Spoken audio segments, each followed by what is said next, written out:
Place the multimeter leads between the Thermostat R terminal and common to verify 24-volt power is present. Set the multimeter to measure alternating current voltage if the system uses an isolation transformer that supplies alternating current. Otherwise, set it to measure direct current voltage for direct current powered systems, and always confirm the meter range covers at least 30 volts. Before touching anything, turn off power at the furnace or air handler to safely remove the thermostat cover and access the terminal block, and then restore power so you measure under operating conditions.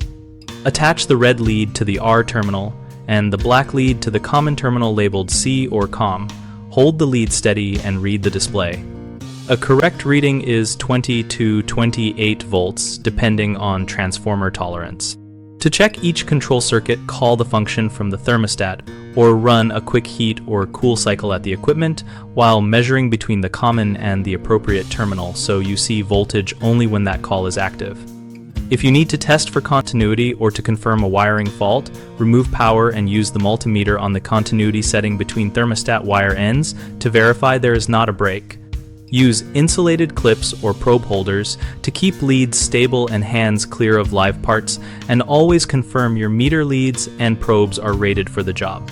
Common mistakes include measuring between the wrong terminals, which gives misleading zero or stuck readings, so always use R to common and then the other control terminals to common for each function. Another frequent issue is leaving the system power off while expecting to see voltage. So switch the system on or actuate the thermostat and retest to get a valid reading. A lot of people forget that some thermostats use batteries and will show control calls without full 24-volt transformer power.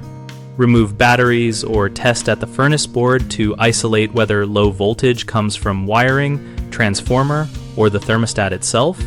BigHomeProjects.com connects homeowners with local contractors and provides tools to post projects and review responses so we can find the right help near us. We host an active discussion community where we share troubleshooting tips and ask questions so our members and contractors can learn from real-world experiences.